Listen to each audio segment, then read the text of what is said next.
What's going on, everybody? Mortem here, this time bringing you a discussion of sorts about what I like to call the towers in Baldur's Gate 1 and Baldur's Gate 2. So, to be more specific, I'm talking about Durlag's Tower from Baldur's Gate 1, as well as Watcher's Keep from Baldur's Gate 2. Now, these towers are additions to the base game from DLC that BioWare worked on. I specify that it was BioWare because the more recent enhanced editions, which everyone is probably more likely to have played these days, was developed and remastered, etc. by Beamdog, and they themselves, Beamdog that is, did not actually make these towers in their original incarnation, though obviously they're part of the Enhanced Edition. BioWare are the ones that actually made these. I am going to be giving some spoilers for these particular dungeons. That said, these are not main game spoilers. They are spoilers specifically for these dungeons, Durlag's Tower and Watcher's Keep. I wanted to make this video simply to kind of highlight basically my favorite bits of content from both of these games. And while I do think both games are honestly tremendous in their own ways, while admittedly they aren't necessarily my personal favorites, they are nonetheless obviously very great games. Not that they need my stamp of approval by any means. Out of all the content in both of these games, these two individual dungeons are my favorite, so I wanted to talk about them. Now, as I mentioned, these are sort of standalone stories, if you will, and again, they were added with DLC. They were not part of the base game. So in Baldur's Gate 1, Durlag's Tower was added with the Tales of the Sword Coast expansion. I say expansion here because technically that's what it was, and that's kind of what DLC was called back then, and expansions were typically bigger. But nowadays, everyone just calls it DLC, so you might hear me use those words interchangeably, which I only mention because someone in the comments would be like, well, technically it was an expansion, and I don't really want to deal with that guy. Now, Watcher's Keep was added with the Throne of Bhaal expansion in Baldur's Gate 2. Now, I find Watcher's Keep especially interesting because Throne of Bhaal was like a story continuation of the main game, and then they just randomly threw in Watcher's Keep.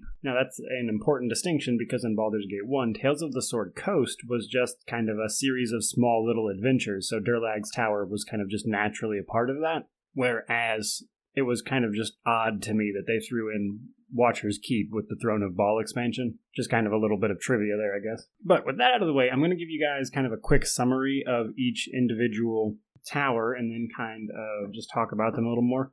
So first up is Durlag's Tower. Truthfully, of the two, this one is my favorite. In Durlag's Tower, we can explore said tower, of course, which is known to be full of traps and kills a great many persons who actually try to go in and explore it. It's kind of known for being a bit of a death trap. Now, as you explore this tower, what you're going to learn is that, while yes, the tower is very much so full of traps and enemies and encounters, more than anything, Durlag's Tower is the story of a man whose failures kind of drove him to fear and madness, which ironically enough caused the tower itself to become susceptible to demonic corruption.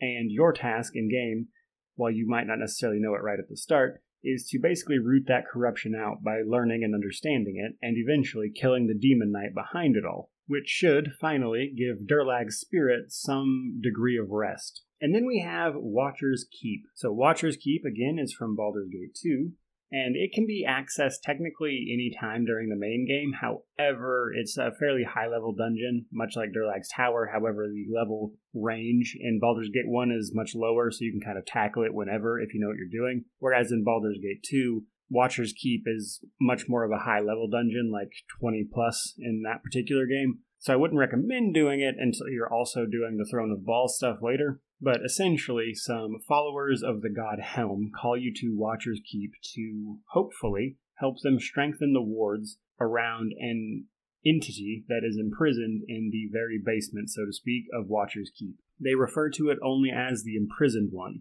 And basically, things haven't gone well in the keep. So they task you with plumbing its depths and hopefully going down to the bottom and strengthening the wards that keep this thing, whatever it is, imprisoned. Now, what this turns out to be is basically 5 levels of various sorts of puzzles, and at the very end, big spoilers here, by the way, you find out that the entity imprisoned under this keep is none other than the Prince of Demons Demigorgon, or Demogorgon, whatever floats your boat. I highly recommend you go check out Mr. Rex's video. I should hopefully have his name spelled up here and maybe a link to the video down in the description if I remember to do it. But go watch his video about exactly this, Demogorgon, and his place in the Abyss. Because again, just a really cool character with honestly a ton of lore, and there's a lot to know about the Prince of Demons, Demogorgon. But interestingly enough, if you actually take the time to talk to the thing, it will explain to you that the followers of Helm that sent you here are lying to you. Which is true, they are, actually, as it turns out. And we won't get into the minutiae of that, but basically, Demogorgon, while definitely the Prince of Demons and evil, could technically be killed here. However, you might not want to do that because you have to remember that entities like demons and things killed on the prime material plane just get sent back to their home plane. So if the Prince of Demons were to be killed here in this tower, all it does is set him free to go back to the Abyss. So you can strengthen the wards that keep this thing imprisoned, you can talk to it, you can sabotage the followers of Helm that brought you here that actually lied to you about everything. And there's just a ton of interaction, and there's actually like 3 or 4 different ways this can end. So now that we've kind of talked about them generally, I want to mention some very important things, kind of, in my opinion, about both of them. So first of all, both of these dungeons are multi-level. They each have unique puzzles and interactions that you do not see anywhere else in their respective games. They see you interacting things and changing how the map operates with itself, usually even, again, in ways that don't just really come up at all during both of their respective base games. So you combine the fact that they are very unique stories with the fact that they are very unique dungeons, with the fact that they have incredible loot, and I think that's why, especially myself at least, and other people tend to remember these specific towers more than anything else. And if I had to guess from a development perspective, if you're making an entire game, you don't necessarily have the time to spend on creating every single dungeon like this, because at some point they kind of just need to progress the story, you know? Whereas with the DLCs, they actually absolutely had time to focus specifically on these dungeons and make them as cool as possible. Now, again, personally, I enjoyed Durlag's Tower the most because of just all of the unique mechanics, and you have to like really master or at least understand the systems at play to not get absolutely destroyed in there.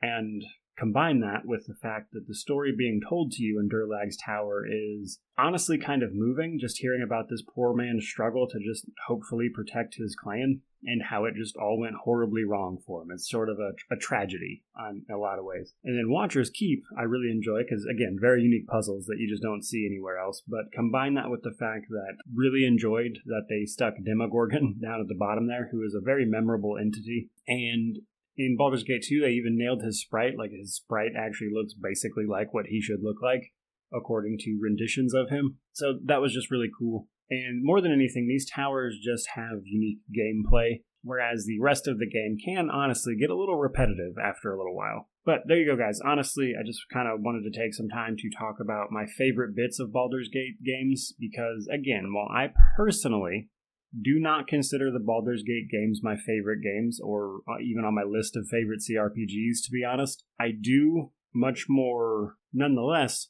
really love these tower dungeons. There you go, guys. Kind of hope you enjoyed the video. Little rambly, honestly, just kind of something I wanted to talk about just in general.